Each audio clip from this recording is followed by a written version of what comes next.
Andũ ethĩ kuma kaunti ya Nyeri arĩa matarĩ na wĩra nĩ meciritio na njĩra ya mwanya nĩ thirikari ya kaunti ya Nyeri kuona gavana wa Mutahi Kahiga nĩ kũmahe mweke wa kuongerera ũgĩ sekta-inĩ itiganĩte thirikari-inĩ yake. We must use this program and others like this to stem radicalization of our youth.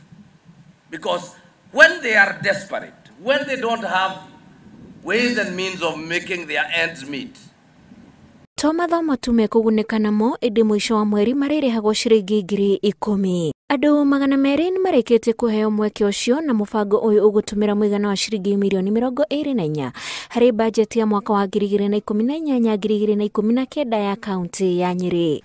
This amount will be spent on stipends for interns, with each intern receiving 10,000 Kenya shillings monthly. Mũbango ũyũ nĩ ũgathĩrĩirio nĩ mũnini wa komishona wa kaunti ĩno akiuga nĩ ũkũnyihia ciĩko cia wĩkinaĩ. Na tunataka kumaliza hii uhalifu hapa, tusaidiane wananchi wetu. We are not sleeping. We are not happy when we hear people talking ati Nyeri haikaliki tena. Thirikari ya kaunti ya Nyeri nĩyo ya mbere kũruguria na kũhe mĩeke ta ĩno kũrĩ andũ ethĩ kaunti-inĩ ciothe. Ngĩribotera Inooro TV, rĩtwa rĩakwa nĩ Wanjikũ wa Kimani.